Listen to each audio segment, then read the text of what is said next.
오늘의 설교 말씀의 제목은 유언입니다. 유언. 미국 뉴욕에 살던 한 코미디언이 죽음을 맞이해서 유언을 남겼습니다.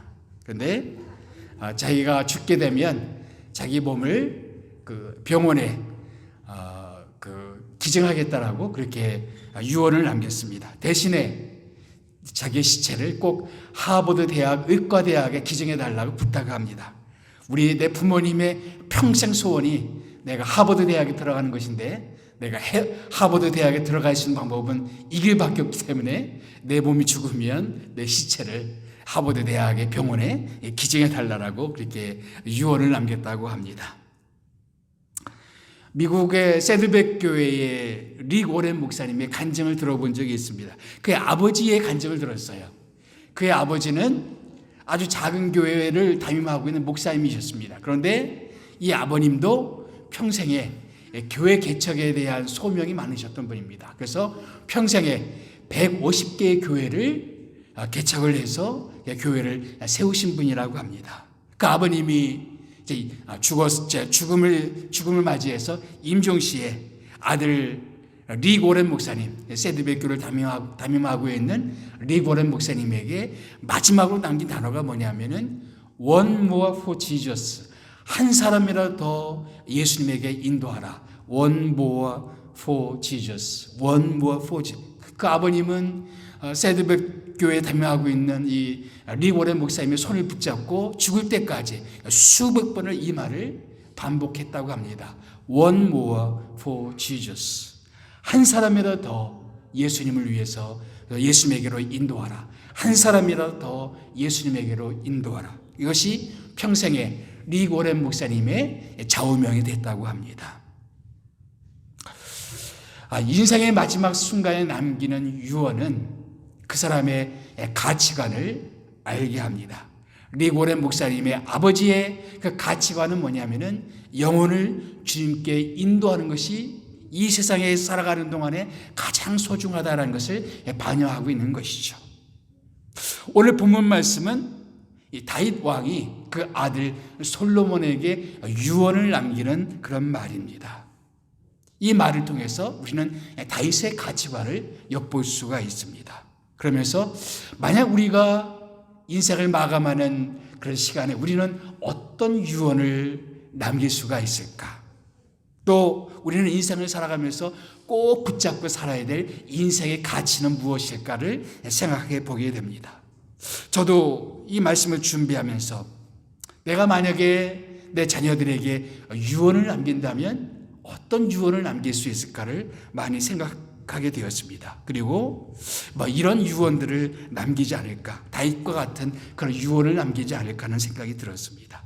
다윗이 남겼던 유언, 첫 번째는 뭐냐면은 강하고 담대하라라는 유언이었습니다. 강하고 담대하라. 자, 다윗의 뒤를 이어서 솔로몬이 왕이 되었습니다. 그런데 모든 정권 교체가 다 혼란스럽듯이 다윗 왕이 죽어갈 때 마지막 늙고 이제 그 다음에 솔로몬이 왕이 되는 이 과정이 그렇게 순탄하지를 못했습니다.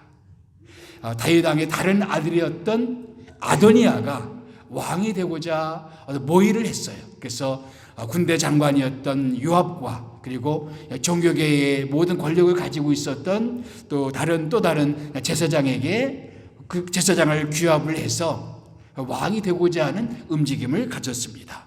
또 다윗 왕의 다른 아들들도 이 아도니아를 지지하고 있었습니다. 또 많은 신하들도 아도니아를 지지하는 가운데 솔로몬이 왕이 되었어요.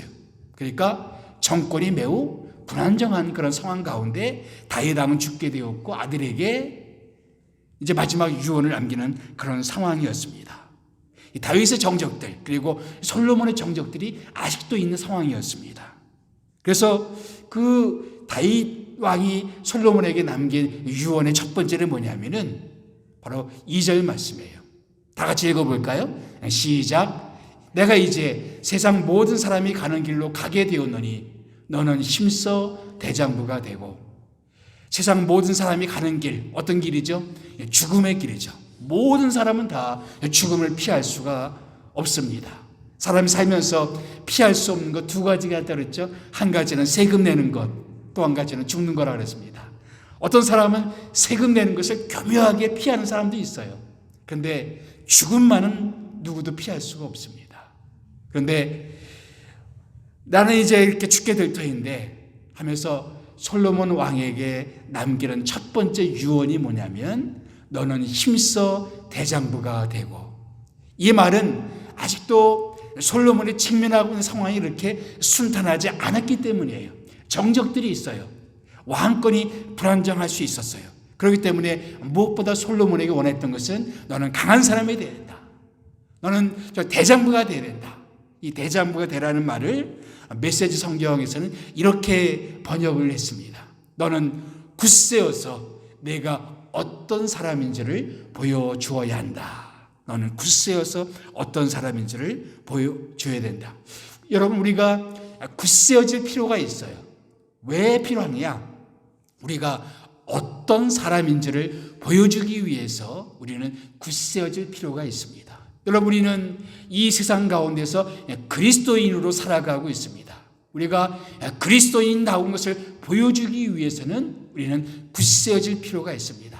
세상 가운데는 우리를 흔드는 사람들이 있어요. 우리의 신앙을 흔드는 사람들이 있습니다. 우리가 지키고 있는 신앙적인 가치를 흔드는 사람들이 있습니다. 그런 사람들을 우리는 직면하기 때문에 우리는 마음적으로 굳세어질 필요가 있습니다. 다윗의 아들 솔로몬의 왕권을 흔드는 세력들이 아직도 존재하고 있었어요. 그래서 솔로몬에게도 굳세어질 필요가 있었듯이 우리 그리스도인들이 그리스도인답게 살아가기 위해서는 굳세어질 필요가 있다는 거예요. 강하고 담대해질 필요가 있습니다. 사실 생각해 보면 우리가 세상을 살아가는 동안에 우리가 염려하게 되는 많은 상황들이 있습니다. 불안한 여러 가지 상황들이 있어요. 그런 상황들 속에서 우리가 정말로 가져야 될 마음이 뭐냐면 강한 사람이 되어야 되겠다. 그러니까 이리저리 흔들리는 사람이 되지 말고, 유약한 사람이 되지 말고 좀 대장부같이 좀 강하고 굳세어서 그렇게 살아갔으면 좋겠다. 사실 이 말씀은 모세 후계자 여호수아에게 모세가 남겨줬던 말이기도 합니다. 여호수아에게 모세는 이렇게 또 마지막 유언적인 메시지를 남깁니다. 다 같이 읽어볼까요? 시작. 강하고 담대하라. 너는 내가 그들의 조상에게 맹세하여 그들에게 주리라 한 땅을 이 백성에게 차지하게 하리라. 강하고 담대하라. 모세가 얼마나 위대한 지도자였습니까? 그런 모세 뒤를 이은 여호수아가 얼마나 부담이 컸겠습니까? 솔로몬도 마찬가지였겠죠. 위대한 다윗 왕의 후임자가 된다는 것은 참 부담스러운 일입니다. 우리가 여러분, 선임자가 너무 위대하면 후임자는 늘 부담스러울 수밖에 없습니다. 여호수아도 그랬을 겁니다. 그런데 그런 여호수아에게 모세는 말합니다. 강하고 담대하라.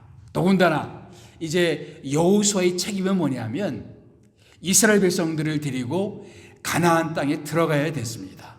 거기에는 이제 그들이 정복해야 될 많은 이방 민족들이 있습니다. 많은 싸움이 기다리고 있었어요. 그래서 그들의 지도자가 되는 여호수아는 강하고 담대할 필요가 있었습니다. 여러분, 우리가 살아가는 데도 많은 인생의 싸움들이 있습니다. 우리의 신앙을 지키기 위한 믿음의 싸움들이 있습니다. 사도 바울은 고백하기를 나는 그 선한 싸움을 다 싸우고, 우리가 싸워야 되는 선한 싸움들이 있습니다. 우리가 잘못해서 일어나는 그런 다툼이 아니라 내 신앙을 지키기 위한 싸움.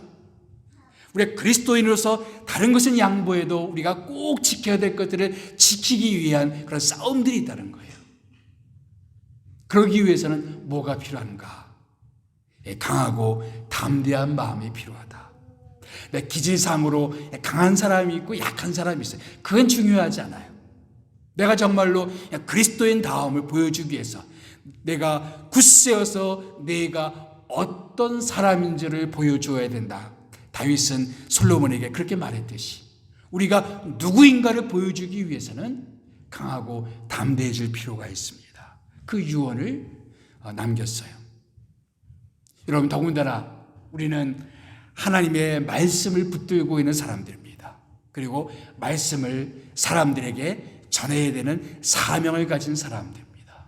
이 말씀을 전하기 위해서 우리는 얼마나 담대한 마음이 필요합니까? 때때로는 말씀을 전하는데 스스로 위축될 때가 있습니다. 나는 너무 약하다. 우리 교회는 너무 작다. 우리가 처해 있는 상황은 너무나 좋지 않다. 여러 가지 상황들이 있을 수가 있습니다.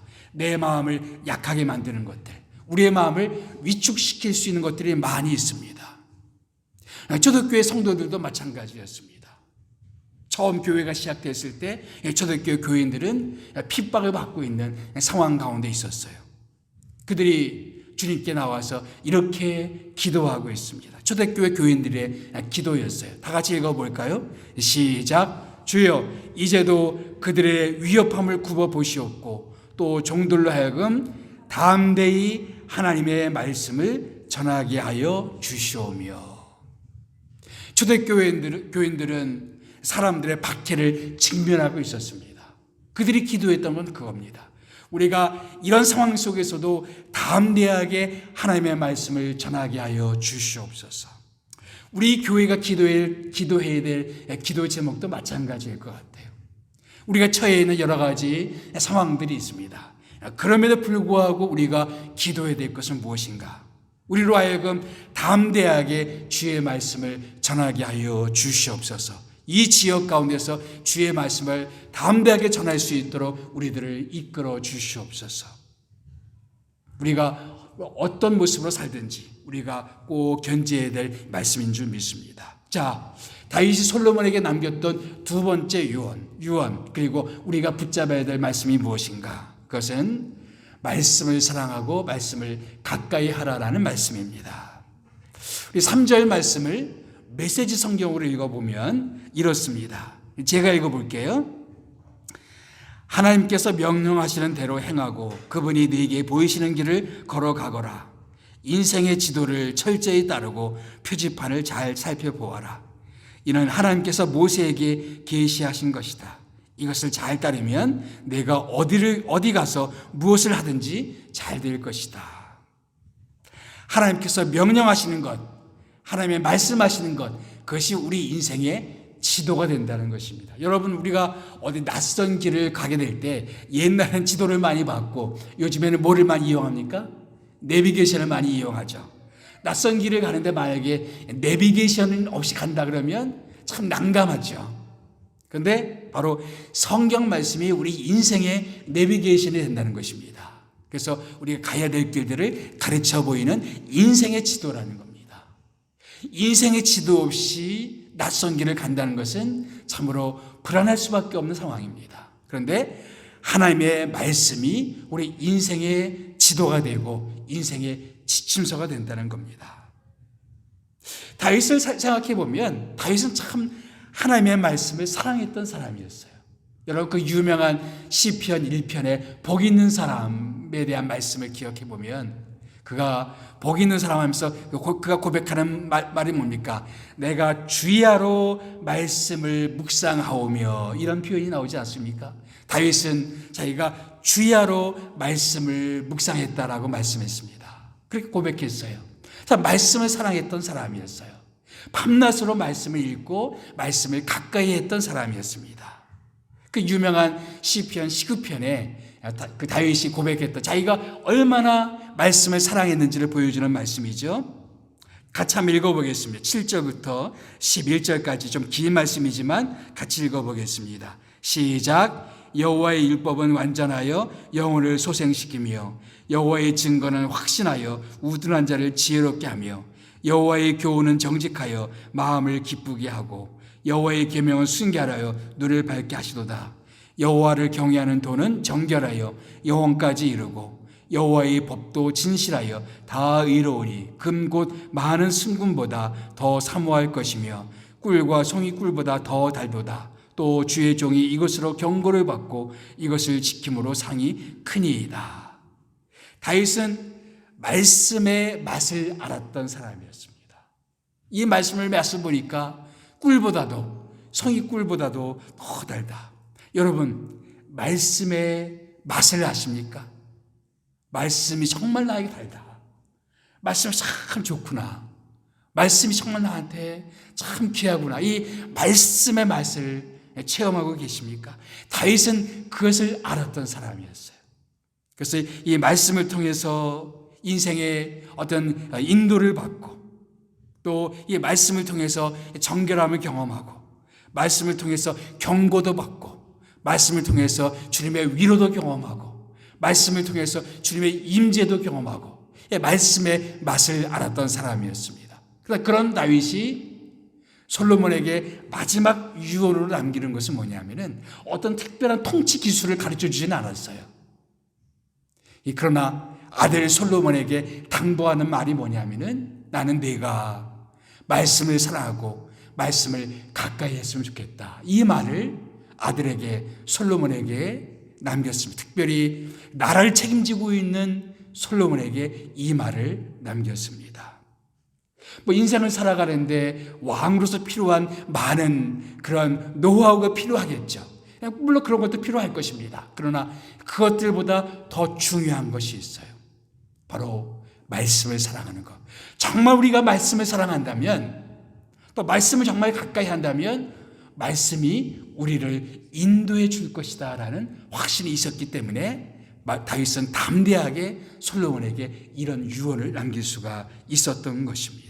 아까 우리가 모세를 기억했죠. 모세가 여호수아에게 강하고 담대하라 이 말씀을 주었던 말씀을 기억했죠.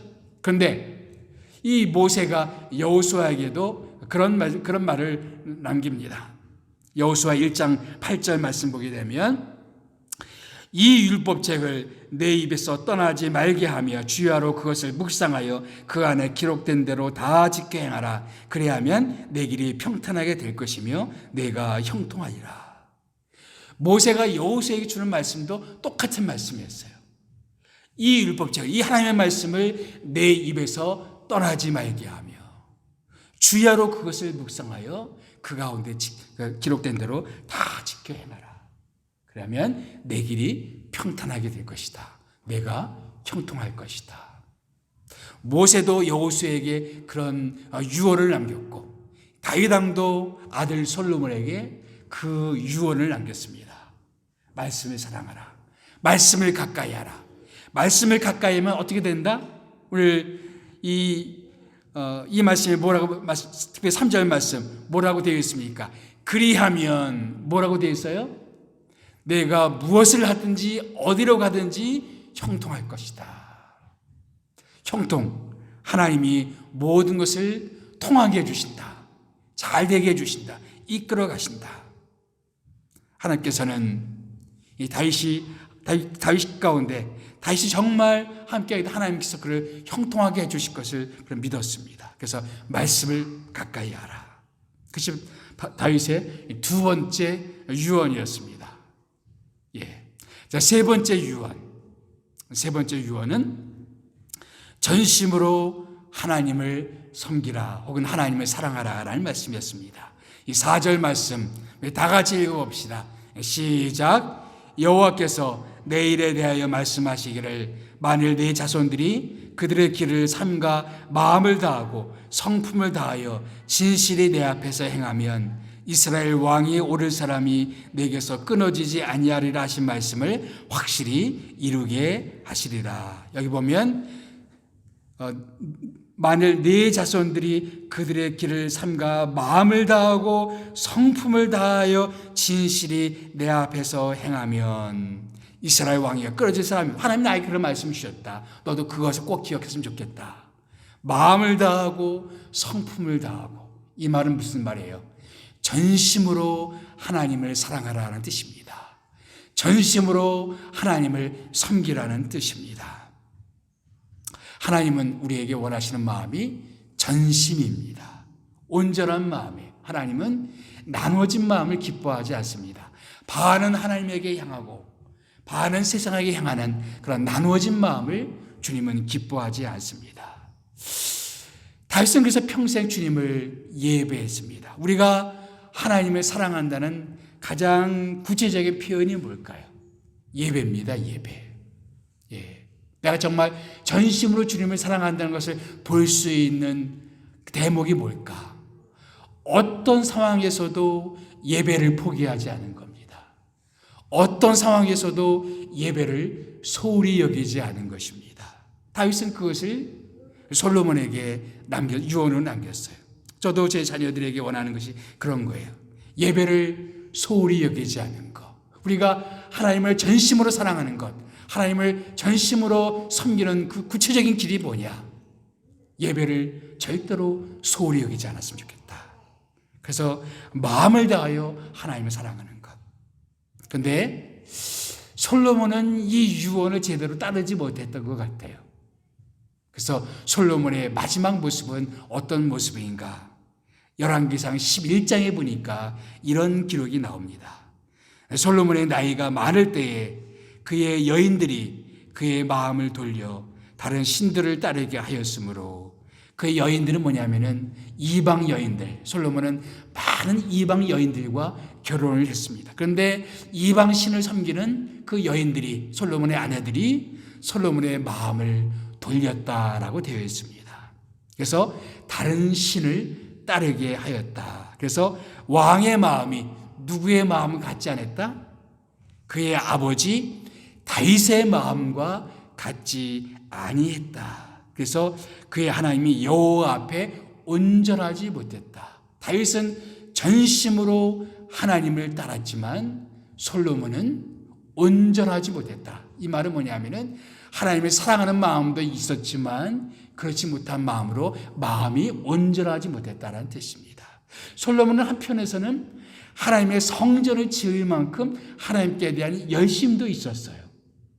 그런데 나중에 보는 슬픈 기록을 보게 되면 솔로몬이 아내들의 권유를 받아서 이방 신들에게도 절을 하는 장면도 나옵니다.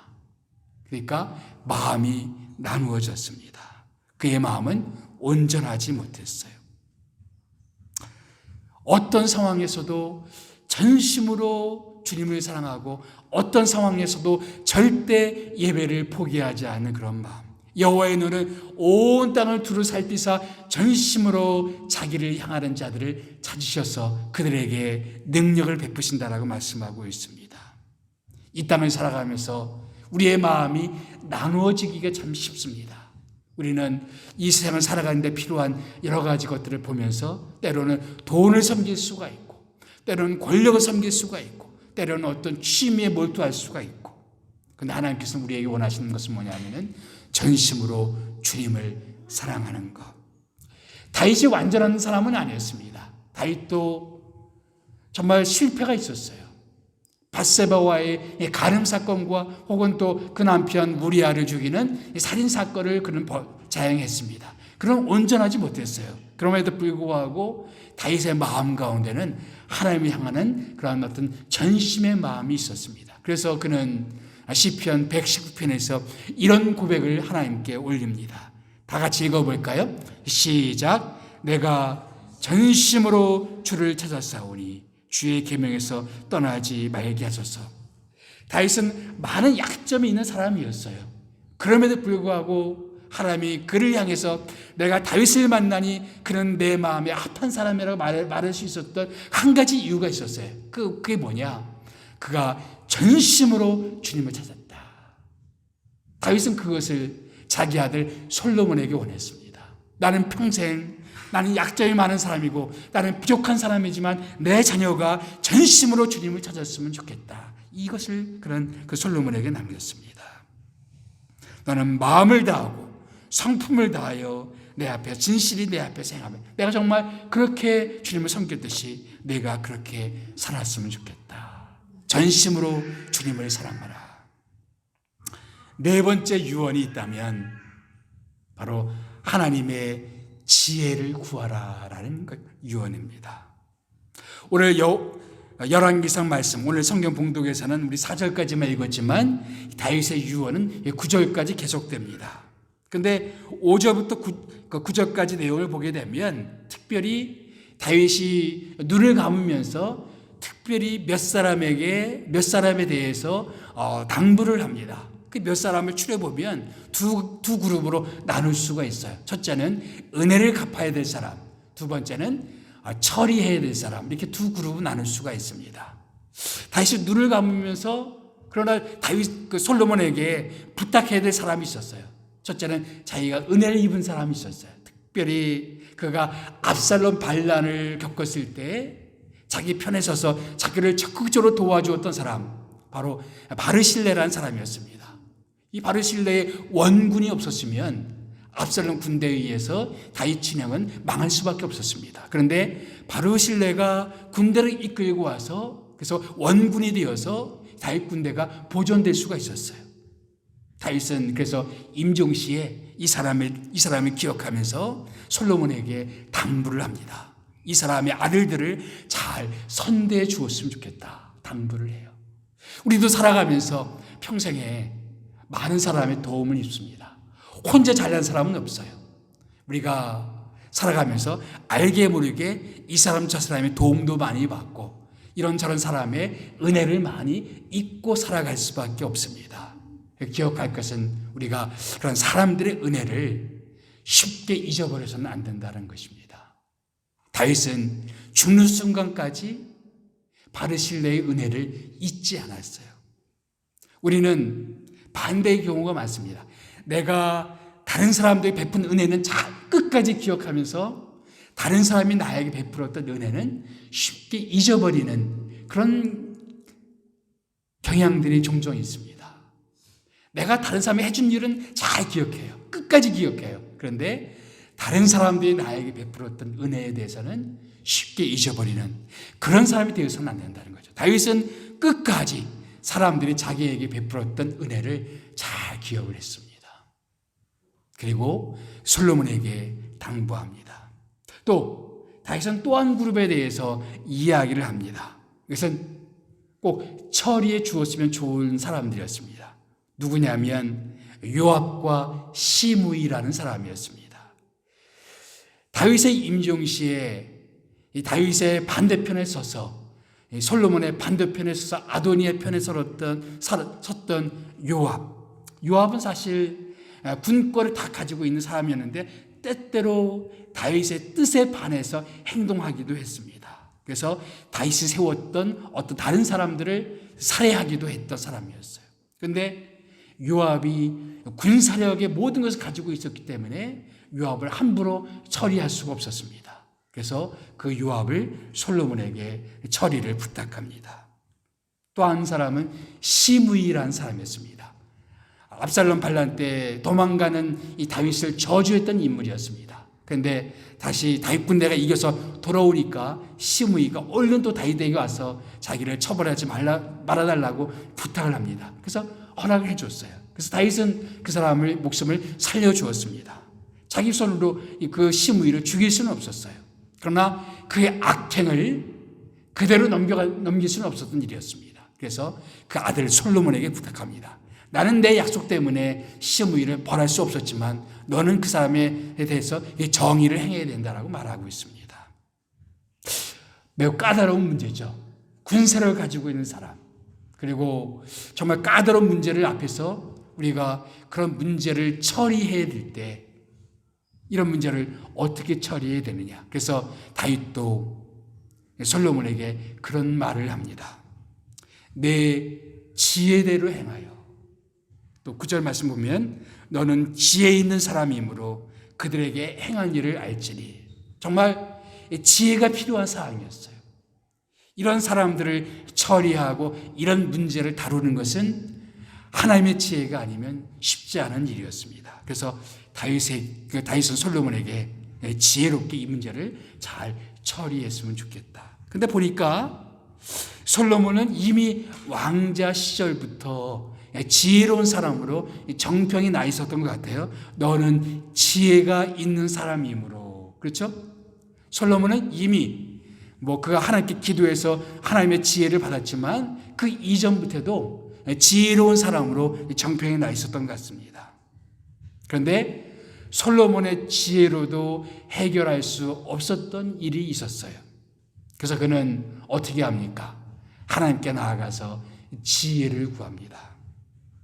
오늘 아침에 읽은 성경 본문 퀴티 말씀을 보니까 솔로몬이 하나님의 지혜로 자기가 앞에 왔던 두 여인이 한 아이를 놓고 하는 그런 재판의 문제 앞에 하나님이 주시는 지혜로 그 문제를 잘 판결합니다. 근데 거기에 성경 말씀에 이런 표현이 나와요.